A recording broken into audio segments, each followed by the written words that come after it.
అధ్యాయం 14. నువ్వు ఇక్కడికెందుకొచ్చావు? అడిగాడు శ్రీనివాసరావు కంగారుతో. 333 నవ్వాడు. భయం లేదులే, ఆ పెట్టె అక్కడ పెట్టి వచ్చావా? 2 సార్లు తలుపు తట్టి పరిగెత్తుకు వచ్చేశాను. నువ్వు ఆ పెట్టె అక్కడ పెట్టడం తిరిగి రావడం ఎవరూ చూడలేదు కదూ? లేదు, వాళ్ళ ముగ్గురు ల్యాబొరేటరీలో ఉన్నారు. సుదర్శనం, విమల తోటలో కూర్చొని ఏకాంతంగా రహస్యాలు చెప్పుకుంటున్నారు అన్నాడు శ్రీనివాసరావు. గుడ్, ఇక తర్వాత కార్యక్రమం చెబుతాను విను. పోలీసులు కూడా వచ్చారు. వ్యాన్లో ల్యాబొరేటరీ దగ్గరికి వెళ్ళారు. పెట్టెలో ఏమున్నదో నాకు తెలియదు. యమ బరువుగా ఉంది. నువ్వు ఇక్కడ ఉండడం మంచిది కాదు, వెళ్ళు అన్నాడు శ్రీనివాసరావు. అంతగా ఎవరికంటైనా పడితే నీ స్నేహితున్నని, నిన్ను కలుసుకోవడానికి వచ్చానని చెప్పు, సరేనా? నన్ను ఎవరూ గుర్తుపట్టరు. అయినా అంతవరకు రాకూడదు. నన్ను నీ గదికి తీసుకువెళ్ళు. నౌకర్లు చూస్తారు అన్నాడు శ్రీనివాసరావు. చూడకుండా ఏర్పాటు చెయ్యి, త్వరపడు. ల్యాబొరేటరీ నుంచి వాళ్ళు వస్తారు. నువ్విక్కడే ఉండు అని చెప్పి శ్రీనివాసరావు లోపలికి వెళ్ళాడు. నిమిషంలో తిరిగి వచ్చి, రా, చప్పుడు చెయ్యక, మాట్లాడక అని 333ని పిలిచాడు. ఇద్దరూ ఇంట్లోకి వెళ్ళారు. మెట్లెక్కి మేడ మీదికి వెళ్ళారు. శ్రీనివాసరావు తన గది తలుపు తెరిచాడు. డిటెక్టివ్లు, పోలీసులు వచ్చారు. వాళ్ల కంటపడకుండా ఎలా తప్పించుకుంటావో తెలియడం లేదు అని అంటుండగా, శ్రీనివాసరావు అని పిలవడం వినపడింది. శ్రీనివాసరావు కిందకు పరిగెత్తాడు. నిన్ను పిలుచుకురమ్మన్నారు అన్నాడు సుదర్శన్. పద అని సుదర్శన్ వెనకే బయలుదేరాడు శ్రీనివాసరావు. అధ్యాయం 15. సమయానికే వచ్చారు ఇన్స్పెక్టర్. అదిగో ఆ పెట్టెలోకి తొంగి చూడండి అన్నాడు డిటెక్టివ్ యుగంధర్ పడిపోయిన నీలకంఠాన్ని ఎత్తుకొని తీసుకుని వెళ్ళి ఓ బల్ల మీద పడుకోబెడుతూ. ఇన్స్పెక్టర్ ఆ జాజికాయ పెట్టెలోకి తొంగి చూసి, గుడ్ గాడ్, శవం, హత్య, ఎవరీమే అన్నాడు. నీలకంఠం కుమార్తె విజయలక్ష్మి, రాజు జవాబు చెప్పాడు. తప్పు అన్నాడు యుగంధర్. ఇన్స్పెక్టర్, రాజు యుగంధర్ వైపు చూశారు. పెట్టెలో అమ్మాయి విజయలక్ష్మిలాగే ఉంది, కానీ విజయలక్ష్మి కాదు. విజయలక్ష్మిని చంపి శవాన్ని పెట్టెలో పెట్టి నీలకంఠానికి పంపిస్తే 333 అన్వేషణ సాఫల్యం కాదు. నీలకంఠం కూతురి కోసం రహస్యం బయటపెట్టవలసిన అవసరం పోతుంది. మరెవరిది ఈ శవం అడిగాడు ఇన్స్పెక్టర్.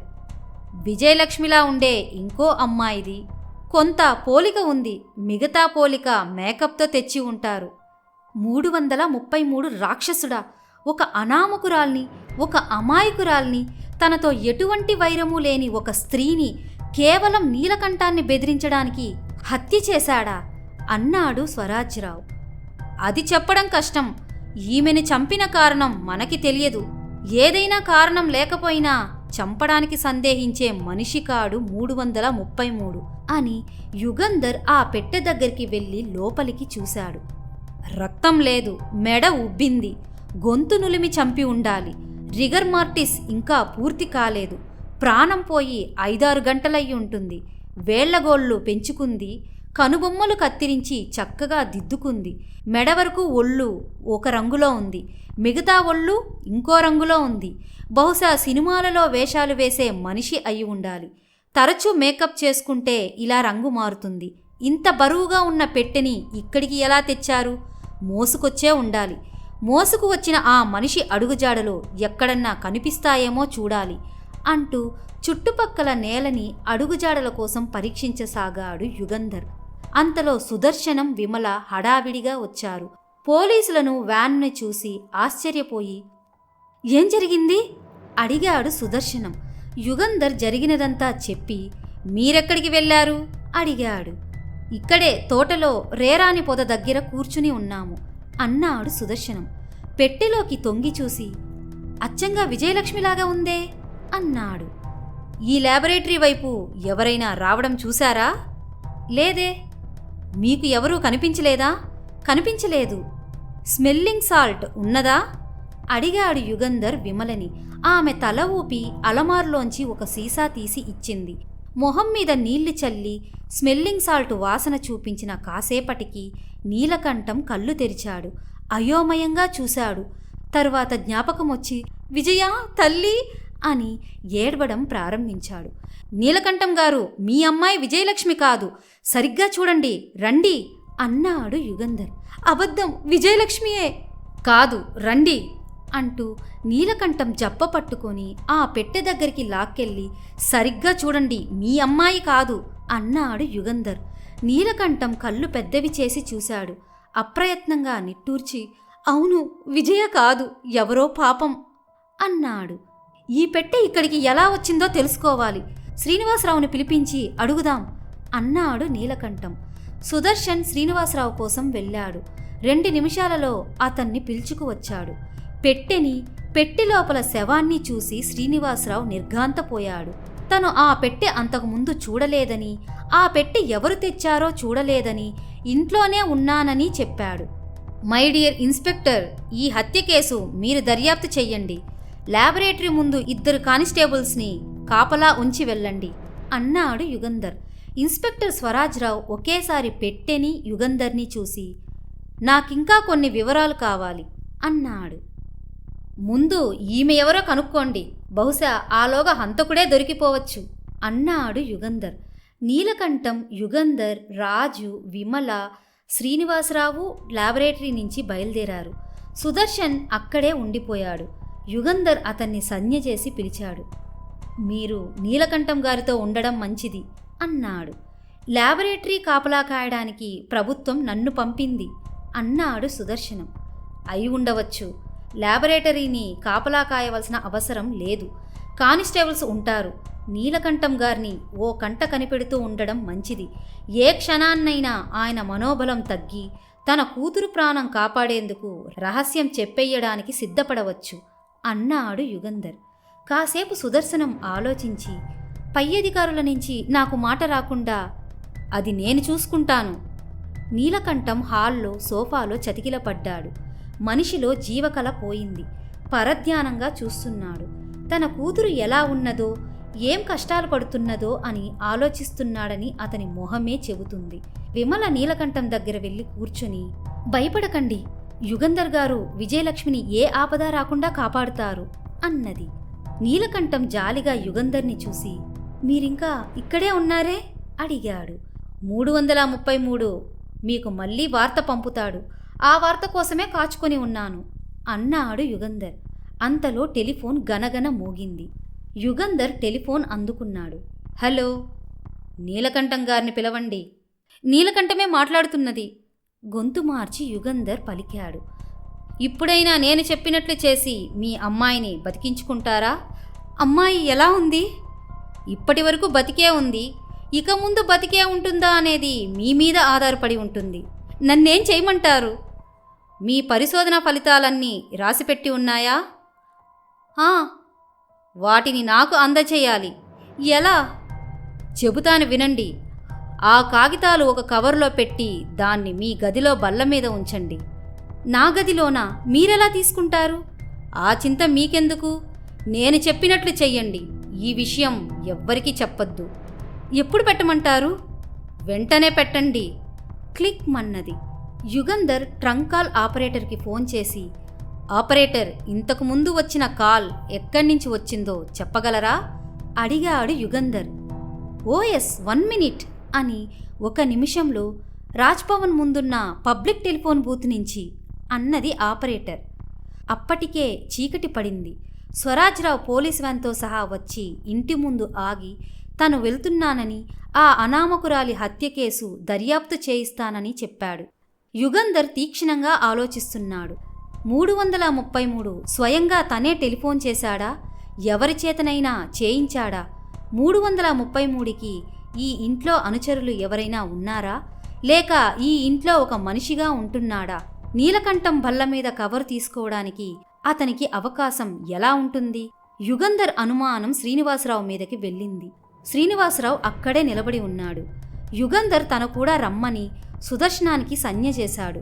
తోటలోకి వెళ్లారు. చుట్టుపక్కల ఎవ్వరూ లేరని నిశ్చయించుకున్న తర్వాత, మిస్టర్ సుదర్శన్, శ్రీనివాసరావు గురించి మీకేమైనా తెలుసా అడిగాడు. విజయలక్ష్మి నగలు అతనే దొంగిలించాడని నా అనుమానం. విజయలక్ష్మి కూడా అతన్నే అనుమానించిందనే అనుకుంటాను. శ్రీనివాసరావు శత్రువుల గూఢాచారి కాడు, గూఢాచారుల తరపు మనిషి కాడు అన్నాడు సుదర్శనం నిర్ధారణగా. తెలుసా? శ్రీనివాసరావుని చూస్తే నాకు మొదట్నుంచి అనుమానంగానే ఉంది.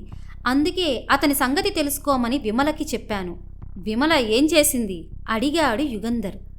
శ్రీనివాసరావుని కవ్వించి అతనితో స్నేహం పెంచుకుంది, అతన్ని ఆకర్షించింది. శ్రీనివాసరావు తత్వం నాకు తెలుసు. ఆడది కనిపిస్తే మైమర్చిపోయే రకం. ఆ చనువు ఆసరాగా తీసుకుని నీలకంఠం గారు చేస్తున్న పరిశోధనల గురించి అడగనే లేదట. విమల తనంతట తనే ఆ ప్రస్తావన తెచ్చినా శ్రీనివాసరావు ఆ విషయం పట్టించుకోలేదట అన్నాడు సుదర్శనం. నౌకర్ల విషయం ఏమైనా తెలుసా? నేనిక్కడికి వచ్చిన కొత్తలో వాళ్ల విషయమూ విచారించాను. నీలకంఠం గారి నౌకర్లందరూ చాలా ఏళ్లుగా పనిచేస్తున్నారు. వాళ్ళకి శత్రువులతో సంబంధం ఉందనుకోవడానికి అవకాశం లేదు. యుగంధర్ కాసేపు ఆలోచించి, అయినా శత్రువుల తాలూకు మనిషి ఈ ఇంట్లో గాని ఈ చుట్టుపక్కల ఎక్కడో గాని ఉండి ఉండాలి. లేకపోతే ఆ పెట్టెని ఎలా తెచ్చి ఉంటారు? నీలకంఠం బల్ల మీద నుంచి కవరు ఎలా తీసుకుంటాడు అన్నాడు. అది నిజమే. ఏం చేద్దాం మరి? అడిగాడు సుదర్శనం. రాత్రి 9 గంటలకి నీలకంఠం గదిలో బల్ల మీద ఒక కవరు పెడతాను. ఆ కవరు ఎవరు వచ్చి తీసుకుంటారో చూడాలి. మీరు ముందు గుమ్మం దగ్గర రాత్రంతా కాపలా ఉండాలి. కన్ను మూయకూడదు సుమా. ఎటొచ్చి ఎటుపోయినా అన్నిటికీ తయారుగా ఉండడం మంచిది. నా అనుమతి లేనిదే ఇంట్లో నుంచి ఎవ్వర్నీ బయటికి వెళ్ళనివ్వకూడదు. రాజుని వెనక గుమ్మం దగ్గర కాపలా ఉంచుతాను. మీరు నిశ్చింతగా ఉండండి. ముందు గుమ్మంలోంచి చీమనైనా వెళ్ళనివ్వను. 333 నాకు కనిపించాడా ప్రాణాలకి తెగించైనా పట్టుకు తీర్తాను. నాలో ప్రాణం ఉన్నంత వరకు ఈ గుమ్మంలోంచి ఎవ్వర్నీ వెళ్ళనివ్వను అన్నాడు సుదర్శనం. యుగంధర్ అతని వీపు తట్టి గుడ్ అని ఇంట్లోకి దారి తీశాడు. శ్రీనివాసరావు తన గదిలో తలదువ్వుకుంటున్నాడు. ఎవరైనా అతన్ని అప్పుడు చూసి ఉంటే అతనికి పిచ్చి లక్షణాలు వస్తున్నాయి అనుకుంటారు. అద్దంలో తనని చూసి తనతో తను మాట్లాడుకుంటున్నాడా అనిపిస్తుంది. అందరి భోజనాలు అయ్యాయా? బీరువాలోంచి వినపడ్డాయి ఆ మాటలు. నీలకంఠం గారు తన గదిలోకి వెళ్ళి పడుకున్నారు. రాజు, సుదర్శనం 2 గుమ్మాలు కాపు కాస్తున్నారు. యుగంధర్ నీలకంఠం గారి గదికి కొంచెం దూరంలో ఇంకో గదిలో తలుపు వెనక నిల్చుని నీలకంఠం గారి తలుపు వైపే చూస్తున్నాడు. విమల కనిపించలేదు. బహుశా తన గదికి వెళ్ళి పడుకునుంటుంది అన్నాడు శ్రీనివాసరావు అద్దంలోకి చూస్తూ. నేనిక్కడ ఉన్నానని ఎవరికైనా అనుమానం ఉందా? నా గదిలో ఉన్నావని అనుమానం లేకపోవచ్చు. ఈ ఇంట్లో ఉన్నామని అనుమానం ఉండి ఉండాలి. అందుకే అంత కాపలా. నీలకంఠం గారికి వచ్చిన టెలిఫోన్ కాల్ యుగంధర్ అందుకొని నీలకంఠంలా మాట్లాడాడు. అదా సంగతి. నీలకంఠం మాట్లాడి ఉంటే ఎవరికీ చెప్పేవాడు కాడు. నే చెప్పినవన్నీ జ్ఞాపకం ఉన్నాయా? అడిగాడు 333 బీరువాలోంచి. జాగ్రత్తగా చేశావంటే ఈ రోజుతో నీ అవసరం తీరిపోతుంది. నీ డబ్బు నీకిచ్చేస్తాను. సరే, ఇంకో అరగంట కాచుకో అన్నాడు 333. శ్రీనివాసరావు మంచం మీద పడుకున్నాడు. చిన్న బెడ్రూమ్ దీపం వెలుగుతోంది గోడకి. 5 నిమిషాలకోసారి చేతి గడియారం చూసుకుంటున్నాడు. నిమిషాలు నెమ్మదిగా దొర్లిపోయాయి. అరగంట అయ్యింది. మంచం మీద నుంచి లేచాడు. నెమ్మదిగా గదిలోంచి బయటికి వచ్చాడు. నీలకంఠం గది ముందు నుంచి నెమ్మదిగా నడిచాడు. డిటెక్టివ్ యుగంధర్ నీలకంఠం గదికి ఎదురుగా ఉన్న సామాను గదిలో తలుపు వెనక నిలబడి నీలకంఠం గదివైపే చూస్తున్నాడు. ఎక్కడైనా ఏదైనా అలికిడి అయితే పేల్చేందుకు పిస్టోల్ సిద్ధంగా పట్టుకుని ఉన్నాడు. నీలకంఠం గదిలోకి ఎవరు వస్తారు? ఆ కవరు ఎవరు తీసుకుంటారు? 333 వస్తాడా, లేక అతని తరపున ఎవరైనా వస్తారా? శ్రీనివాసరావు అతని గదిలోంచి బయటికి రావడం చూశాడు యుగంధర్. ఊపిరి బిగబడ్డాడు. ముందే అటకాయించకూడదు. నీలకంఠం గదిలోకి వెళ్ళనివ్వాలి. ఆ కవరు తీసుకోనివ్వాలి. ఇలా ఆలోచిస్తుండగానే తను నీలకంఠంలా టెలిఫోన్లో 333తో మాట్లాడుతున్నప్పుడు శ్రీనివాసరావు అక్కడే ఉన్నాడని, తను చెప్పినదంతా విన్నాడని జ్ఞాపకం వచ్చింది యుగంధర్కి. శ్రీనివాసరావు నీలకంఠం గది దగ్గర ఆగలేదు. ఆ గదిలోకి వెళ్ళలేదు. నడవాలోంచి తిన్నగా నడిచి వెళ్ళాడు. 333 ఆ కవరు ఎలా తీసుకుందామనుకున్నాడు? ఈ ఇంట్లో అతని తరపున పనిచేస్తున్న మనిషి ఎవరో ఉండి ఉండాలి. బాత్రూంలో దీపం వెలిగింది. గలగలమని నీళ్లు చప్పుడయింది. శ్రీనివాసరావు బాత్రూంలోకి వెళ్ళాడా? బాత్రూంలో దీపం ఆరిపోయింది. శ్రీనివాసరావు తిరిగి వస్తాడని యుగంధర్ బాత్రూం వైపు చూస్తూ ఉన్నాడు. శ్రీనివాసరావు బాత్రూంలోకి వెళ్లడం నటన? నీలకంఠం గదిలో గాని గది బయట కాని ఎవ్వరూ లేరని నిశ్చయించుకున్న తర్వాత గాని నీలకంఠం గదిలోకి వెళ్ళాడా? యుగంధర్ పిస్టాల్ మీద చెయ్యి మరింత అదిమి పెట్టాడు. తలుపు వెనక ఇంకొంచెం వెనక్కి నిలుచున్నాడు. బాత్రూం వైపే చూస్తున్నాడు. శ్రీనివాసరావు గదిలో బెడ్రూమ్ దీపం ఆరిపోవడం చూడలేదు. శ్రీనివాసరావు గదిలో బీరువాలోంచి ఒక మనిషి బయటికి రావడమూ చూడలేదు. శ్రీనివాసరావు బాత్రూంలో దీపం ఆర్పలేదు. అతను చీకటిలో అతుక్కుని నెమ్మదిగా బాత్రూంలోంచి బయటికి వచ్చి మెట్లు దిగి కిందకి వెళ్ళి మెట్ల పక్కనున్న మెయిన్ స్విచ్ లాగాడని యుగంధర్కి తెలియదు. అప్పుడే బాత్రూంలో దీపం, శ్రీనివాసరావు గదిలో బెడ్రూమ్ దీపం ఆరిపోయాయి. అదే 333కి గుర్తు.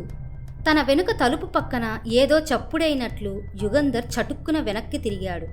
నల్లని ఆకారాన్ని, చెయ్యి పైకెత్తుతున్న ఆకారాన్ని చూశాడు. కాని అప్పటికే ఆలస్యమయ్యింది. యుగంధర్ చెయ్యి కదిలే లోపున తల మీద గట్టిదేదో తగిలింది. అంతే, డిటెక్టివ్ యుగంధర్ నేల మీద కుప్పగా కూలిపోయాడు. యుగంధర్ కళ్ళు తెరిచాడు. అంతా చీకటిగా ఉంది.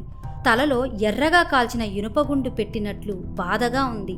కొంతసేపటి వరకు తనెక్కడున్నది, ఏమైనది జ్ఞాపకం రాలేదు. చటుక్కున అంతా జ్ఞాపకం వచ్చింది. చప్పున లేచి కూర్చుని చేతి గడియారం చూసుకున్నాడు. తనకి స్పృహ పోయి అరగంట అయ్యింది. లేచి నీలకంఠం గదివైపు పరిగెత్తాడు. గది తలుపు తెరిచే ఉంది. లోపలికి వెళ్ళి స్విచ్ వేశాడు. దీపం వెలగలేదు. జేబులోంచి సిగరెట్ లైటర్ తీసి వెలిగించాడు. ఆ వెలుగులో చూశాడు. నీలకంఠం మంచం మీద లేడు. గది ఖాళీగా ఉంది. బల్ల మీద తను పెట్టిన కవర్ అలాగే ఉంది.